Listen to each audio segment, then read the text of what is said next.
Good morning, everyone. In the previous session of Management of Financial Services, I was explaining about the various money market instruments and the features of such money market instruments, the RBI guidelines of the money market instruments. So, in my previous sessions, I have explained about treasury bills, commercial bills, call money, and commercial paper. So, these are the four important money market instruments which I have already explained in detail. And in the last session, I was beginning or starting I was starting to explain about certificate of deposit. I just explained the meaning of certificate of deposit and who are the participants involved in the certificate of deposits.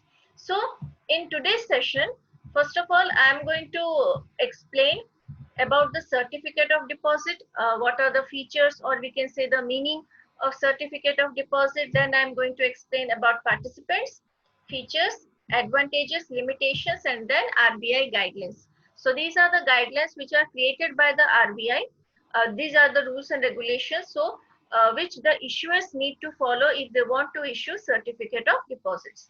And then I'm going to explain another money market instrument, that is Interbank Participation Certificate. So let's begin the session with certificate of deposit. Okay. So as I have already said, certificate of deposit is a short-term instrument issued only by banks and financial institutions. So RBI has given permission to commercial banks and financial institutions to raise a large sum of money through certificate of deposit during the time of a deficit, or to maintain a statutory liquidity ratio or cash reserve ratio. So these banks and financial institutions can raise finance, or they can raise finance through this by issuing certificate of deposit. Now these certificates of deposits are usually or are issued in the form of usance promissory note. So as I have already explained what is usance promissory note, it is simply those promissory notes which are payable on a particular maturity date, the date which is mentioned on the promissory note. So it is not payable on demand, it is payable on the maturity date. So whenever the maturity date comes, on that day only the amount of money to be paid, which is mentioned in the promissory note, to be paid to the bearer of the certificate of deposit, it will be paid to that person or to the organization who holds the certificate of deposit. Okay.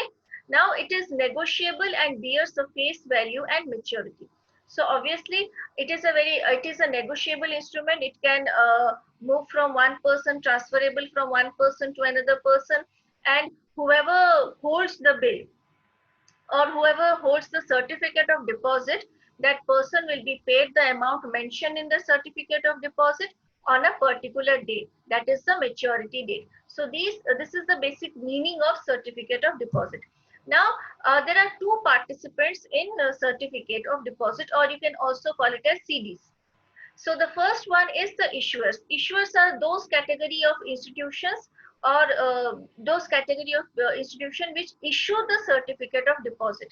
So in this series, there are only two issuers, and those are banks and financial institutions. Financial institutions. So RBI has given permission to only banks, commercial banks, and financial institutions to issue CDs. Now, who are the subscriber? Subscriber here are those who purchase the CDs. So here the subscriber can be an NRI, any individual can also purchase, other banks or other financial institutions or any organization. They can also purchase certificate of deposit.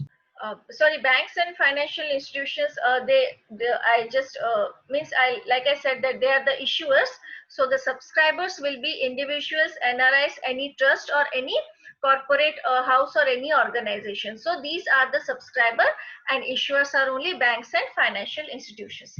Now let us discuss the important features of CD. So the first one here says that documents of title. Documents of title here, it means that whoever purchased this CD, the purchaser, the subscriber's name will be mentioned on the document, and whatever amount of money is involved, which is mentioned on the document, will be paid to the bearer, or the person or the individual who holds the bill. That amount of money will be paid to the bearer of the sorry, not the bill, certificate of deposit, that is CD. So whoever holds the CD will get that amount mentioned in the CD on a particular maturity date, which is also mentioned on the CD.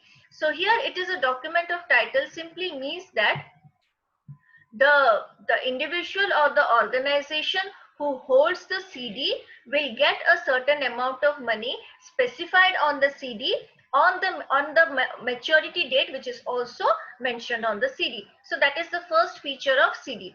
Second one is unsecured promissory note. Unsecured means it is not backed by any kind of security or any kind of mortgage. So that's why it is considered to be an unsecured promissory note. The third one is it is freely transferable. It can be freely transferred by endorsement or by delivery. So this instrument can be transferred from one person to another person by the way of endorsement or by simple delivery of the document, that is CD.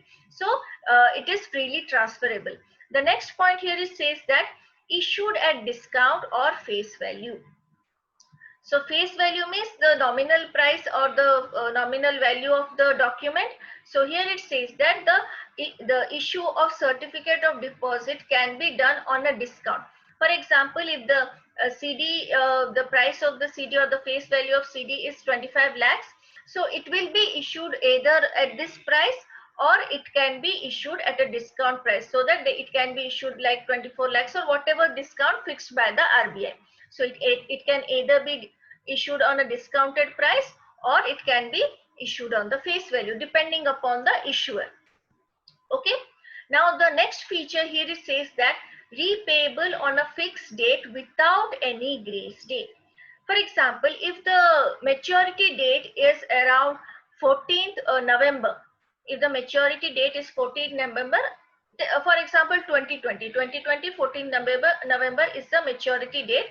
So whatever amount of money mentioned in the CD will be paid on that date only without any grace days. Means the issuer cannot say that I am going to pay on 15th or 16th of November. No, there will be no grace time. Grace days will be available for the payment of the money which is mentioned on the CD. So it will be paid on the exact date mentioned on the CD. Okay. And the last feature here it says that subject to stamp duty. So stamp duty is certain amount of money involved. So that's why it is one of the, we can say that it is one of the important feature, and it is also has led or also has become as a disadvantage of CD. Because of the stamp duty, many issuers do not want to issue this CD, and many investors also do not want to invest in the CD because of stamp duty, and it is also very difficult to get with proper denomination also.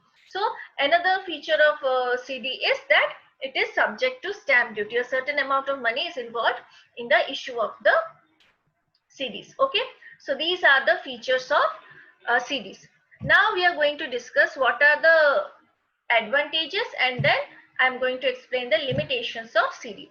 So the first advantage here is says that convenient instrument. So this instrument is considered to be very convenient for banks and financial institutions.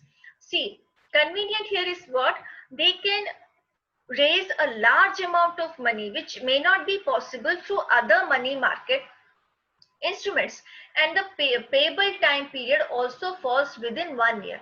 So it is a short-term instrument, short-term money market instrument, and it also allows these banks and financial institutions to raise a large sum of money. So this makes it more convenient for the issuers of the CDs.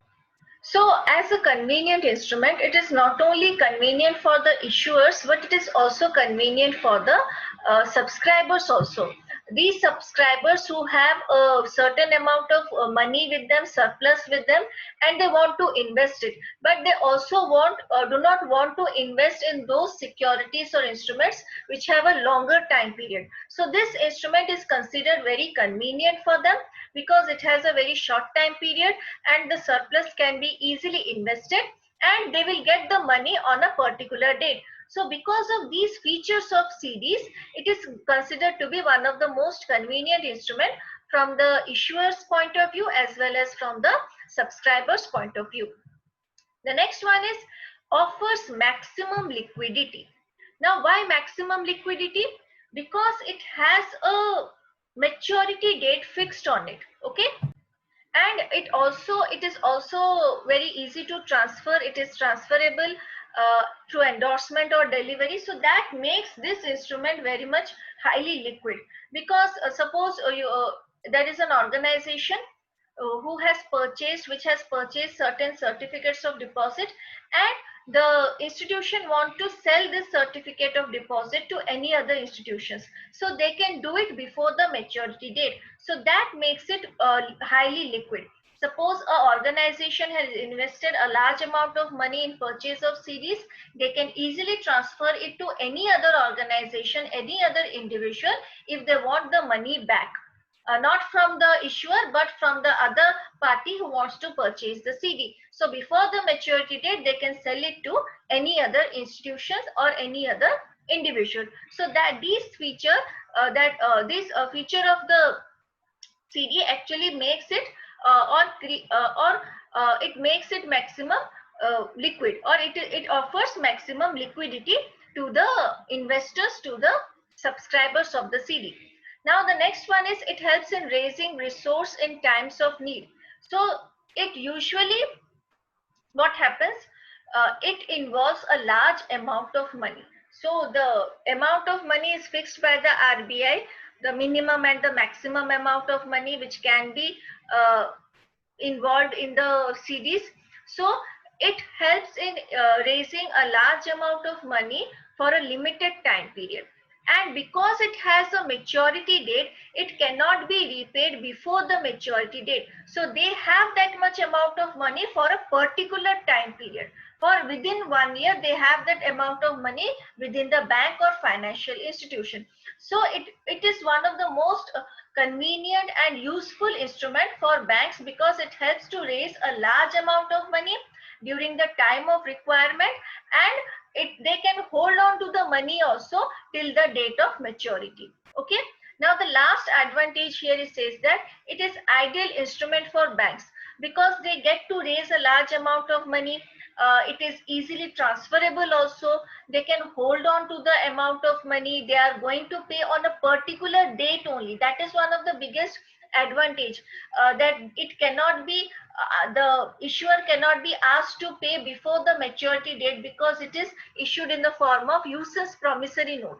So they will pay the amount of money. It is repayable on a fixed maturity date. So these are the things which is to some extent provide advantage to the issuer of the CD. Okay, now let us discuss the limitations or disadvantages of CD.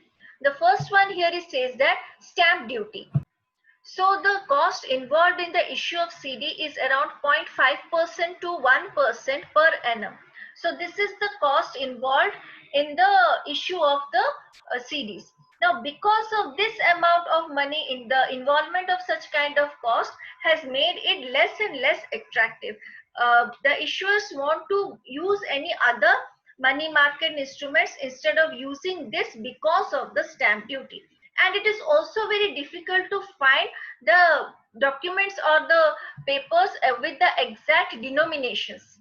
So it is like I said, it is very difficult to find the stamps of the required denomination. So whatever denomination they want to for the stamp duty, they cannot find the stamp with the exact denomination. So that is one of the biggest problem in the CD. Next one is lack of developed secondary market. Now, like I said, it is highly transferable, marketable, but there are not many parties who want to resell the CDs or who want to purchase the CD in the secondary market. So there is a lack of development of secondary market in the field of CDs. So that's why the popularity of this CD is not very high. It is not very popular among the subscribers or investors. Whoever purchases a certificate of deposits wants to hold on to it till the maturity date, and on the maturity date they can actually get the amount of money back. So there is no developed secondary market. There is a secondary market, but many investors are not interested in reselling and repurchase of CDs. Okay. Next one here it says that the lock-in period, that is the last limitation of CD. So one of the feature of this CD is that it cannot be transferred before 45 days. 45 days, that is days from issue. Means suppose it is issued on a particular, that is on 1st June, it can be transferable only after 45 days from the 1st June. So this is the lock-in period. Till that time, the subscriber needs to hold on to with the instrument. They cannot transfer, they cannot sell the instrument within that 45 days of time. So this lock-in period to some investors is they consider is that the lock-in period can be reduced so that they can easily transfer it within minimum 10 days or something. But because of this lock-in period, it is not very popular among the investors, because they have to hold on till 45 days, and after that only they can after that time period only they can sell it to in the secondary market or to any other investor.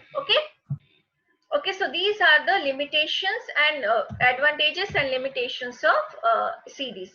Now I'm going to explain the RBI guidelines. So basically RBI decided to give permission to commercial banks and financial institutions regarding the issue of certificate of deposit. So one thing you all need to understand, this certificate of deposit cannot be issued by the RRBs. It can be only issued by the commercial banks and the financial institutions. So on the recommendation of Vogel Committee, RBI decided in the year of 1989 that the RBI is going to give permission to commercial banks and financial institutions to issue certificate of deposit. So the RRBs are not given the permission, they are not allowed to issue the certificate of deposits. And for that purpose, RBI has stated these regulations and guidelines which every issuer and subscriber need to follow if they want to participate in the CDs. Okay. So the first guideline given by the RBI is that CDs can only be issued, could be issued in multiples of 5 lakhs. And that is the first guideline mentioned by the RBI.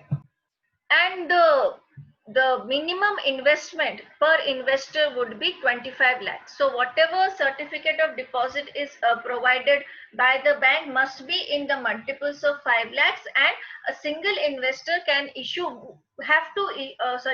single investor can invest in a certificate of deposit not less than rupees 25 lakh. So that is the first guideline mentioned by the RBI.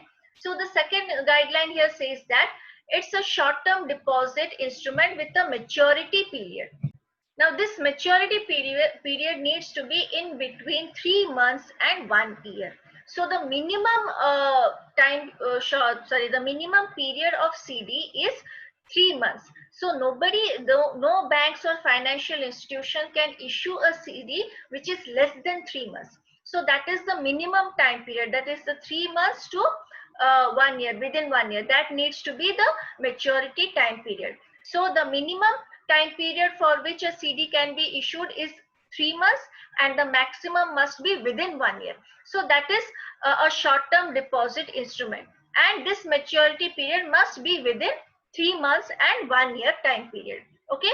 The next one is it can be issued. So this instrument can be issued to individual companies and NRIs and other trust and organizations. So these are the parties, like I have already mentioned, these parties can become the subscriber of the CD.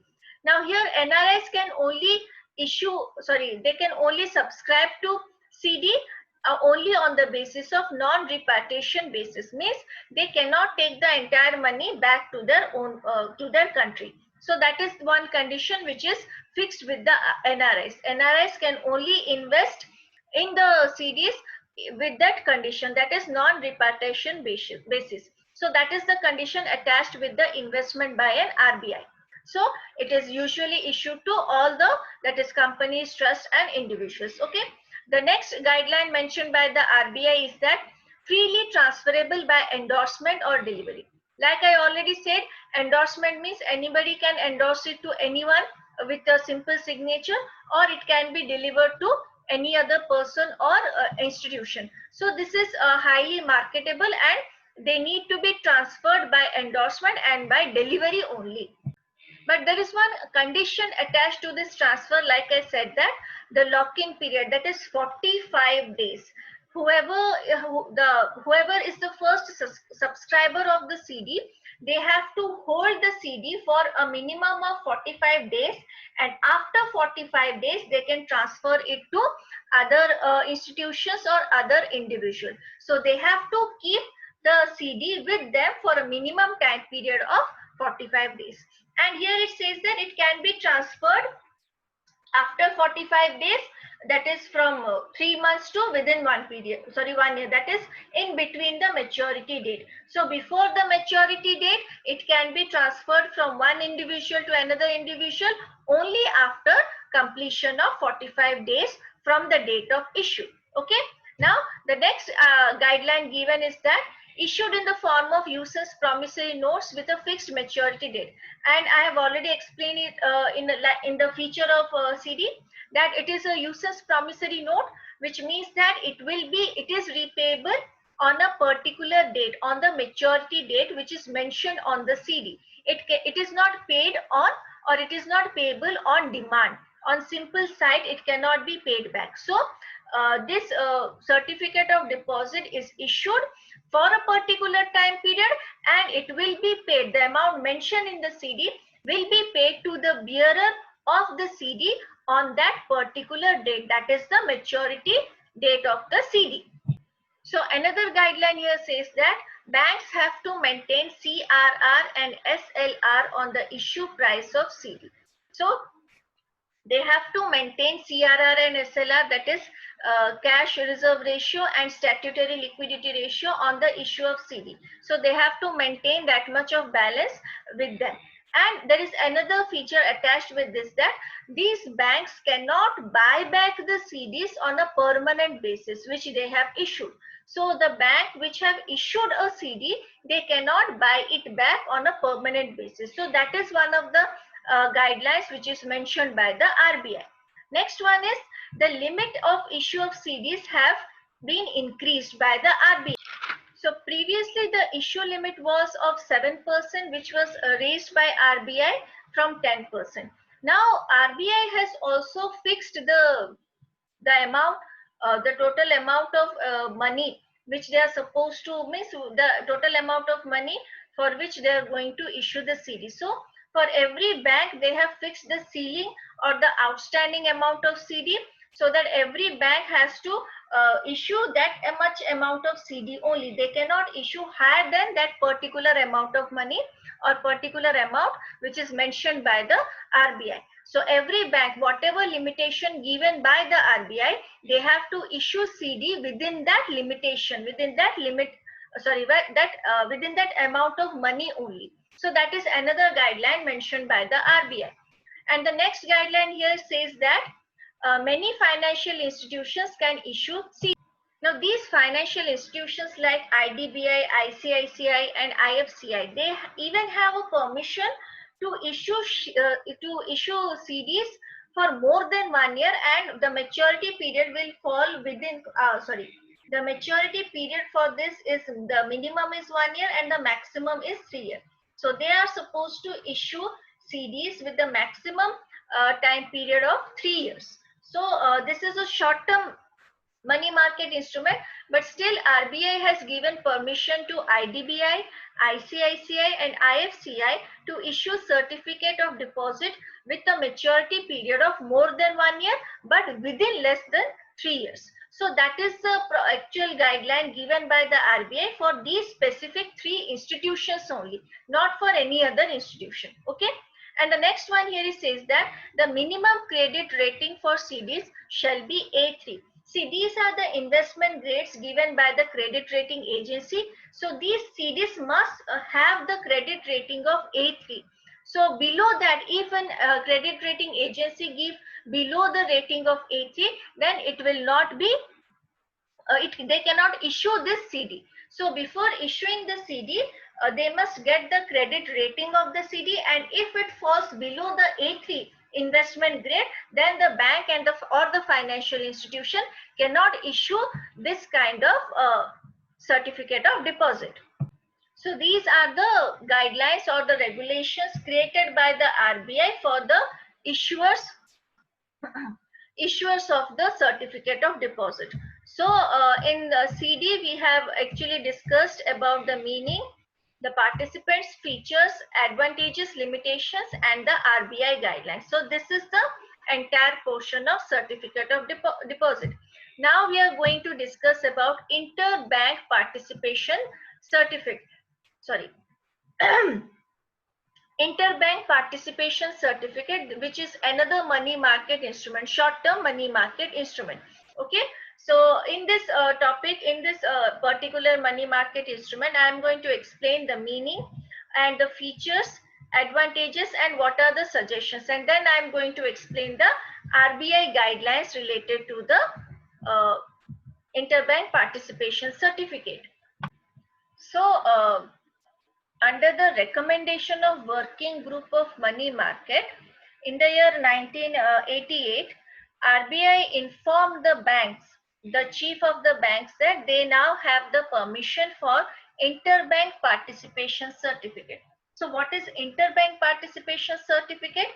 Here RBI has given permission to the banks to issue these certificates for raising short-term funds within the parameter of the banking system. So here it simply means that one bank is going to issue interbank participation certificate in order to raise a certain amount of money, and the subscriber of this interbank participation certificate will be another bank only. So this is a, what we can say, the facility which they get within the banking system. So they have an additional instrument to raise funds, and these instruments will be purchased only by the other banks, other scheduled commercial banks. So this was actually done in the year 1988. RBI gave permission to the banks to issue interbank participation certificate, or you can also call it like IBPC. So IBPC was given, this issue of IBPC, the permission for the issue of IBPC was given by the RBI on the recommendation made by the working group of money market. So a working group was set up to analyze the situation, to analyze the money market instruments, what extra they could provide to the banks to raise short-term finances. So this was the instrument which was mentioned in the working group committee, and after those going through the recommendations, RBI made this announcement. Okay. Here you can see the last point, that is, it provides additional instrument for even out short-term liquidity. So even out short-term liquidity means, usually what happens, banks, I'll give an example. Banks, what is the basic function of a bank? We can categorize the basic function into two categories: accepting deposit and lending money. So these are the two functions of a bank. So banks accept deposit and lend money. So there are chances that there may be a mismatch, or we can say the imbalance of these two kinds of dates. For example, the bank has given loan, and the payment, the time period within which the loan has to be paid, will fall on certain dates, and they are accepting deposit also. So when there is a time difference between money coming into the bank and going out of the bank, if these dates do not match, the bank will have the, what we can say, the bank will not have sufficient amount of liquid money. When someone asks to get the money back from the bank, they need to have certain amount of liquidity to pay the depositors that amount of money which he or she demands, or any other institution demands. So there is a mismatch between the maturity dates of the loans, as well as when the people are demanding or asking their money back. So in order to match this kind of imbalances, They can issue interbank participation certificate so that they can have sufficient amount of liquidity at the time of requirement. So this is considered to be one of the additional instrument which is provided by the RBI to the banks, so they can take money from the other banks. So this is particularly a system within the banking community, within the banking system. Okay. So now we are going to discuss, now I am going to explain the various features of IBPC. Okay. The first feature, it says that it provides certain element of liquidity. So here in the first feature, so here it says that it provides element of liquidity. Here it means that the inflow and outflow of cash, there is certain time lag between inflow and outflow of cash. So when there is this time lag and they have to pay this a certain amount of money is supposed to get out of the bank, but they don't have that amount of liquid asset, or we can say that they do not have that amount of liquidity. So in order to increase or to give them opportunity to raise funds within the banking system, so this IBPC actually provides an elements to provide certain elements to increase the liquidity of a bank. So they can issue IBPC to other banks and raise a certain amount of money in order to have more and more liquid money with them or liquid asset with them. Okay. The next one here says that the scheme is confined to scheduled commercial banks only. So first of all, this is a facility provided within the banks only. Financial institutions cannot be part of it. So this scheme is only confined to scheduled commercial banks only. And the participation is restricted to 91 days to 180 days. So here it says that whoever wants to invest in IBPC, the participation, the date of maturity needs to be within 91 days to 180 days. So this is within the commercial banks only. The third one here it says that there are two types of participants. These two types means first one is with risk and second one is without risk. So these are the two categories of participants, with risk and without risk. So here simply means that the sharing of risk. So with risk means they are going to, here it says that, so the basic difference between with risk and without risk sharing is that with risk means, like I said, there are two participants, the bank which is actually issuing the IBPC, and the participating or the bank which is purchasing the IBPC. So here it says that with risk sharing is, so with risk participation is that the issuing bank, the bank which issues IBPC, will reduce that amount of money from the advance of the bank which actually wants, which will actually purchase the IBPC. So the issuing company here simply will reduce that amount of money. For example, the amount of money is around 10 lakhs. So the issuing company will reduce 10 lakhs as advance, 10 lakhs from the advance outstanding of the participating bank. The participating bank is the bank which will purchase the IBPC. So here this come under the with risk category or with risk sharing. Without risk sharing means the issuing company will show it as a borrowing, and the issuing bank, not company, issuing bank will show it as a borrowing, that they have borrowed money from the other bank, and the participation bank will show it as an advance provided to other bank. So that is the difference between with risk sharing and without risk sharing. With risk sharing means the issuing company will reduce that particular amount of money from the advance or the advance outstanding of the participating bank, the bank which will purchase the IBPC. Without risk means it will be simply considered as the money borrowed by the issuing bank, and the bank which purchases IBPC, they will show it as an advance provided to the issuing bank. So this is the difference between with sharing or with risk or with sharing or without risk sharing. So another one is the ceiling interest. The ceiling interest here means that, so here it means that the ceiling means the limit within which the interest will be charged. It has a certain amount, that is 12.5. That is the maximum amount of interest to be charged on the IBPC. So that is the ceiling mentioned by the RBI. That is the maximum amount of rate to be charged by any issuing bank. Okay. The next one here says that banks are permitted to issue under with risk nomenclature.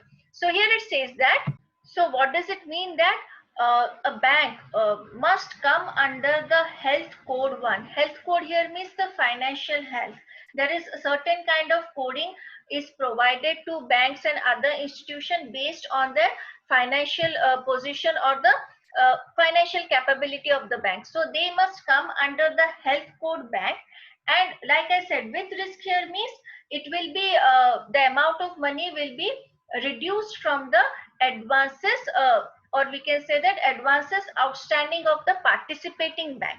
So here it says that the advances, the amount of money which is reduced from the advances outstanding must be or must not exceed 40% of the advance outstanding. For example, it is around 50 lakh, there is an advance outstanding of 50 lakh. It must be less than 40% of the 50 lakh. It cannot exceed that kind of limit. It means simply means that the issuing bank cannot what we can say reduce more than 40% of the advance outstanding of the participating bank. So that is another feature of IBPC. The last one, that is with risk and without risk, which I have already explained how it works with risk and without risk. So these are the features of IBPC. In the next session, I am going to explain the advantages, and then I am going to explain what are the limitations, or sorry, what are the suggestions to make IBPC a better instrument. And then I am going to explain the last money market instrument, that is the repo instruments. Okay, so that's it for today. We will meet in the next session. Thank you.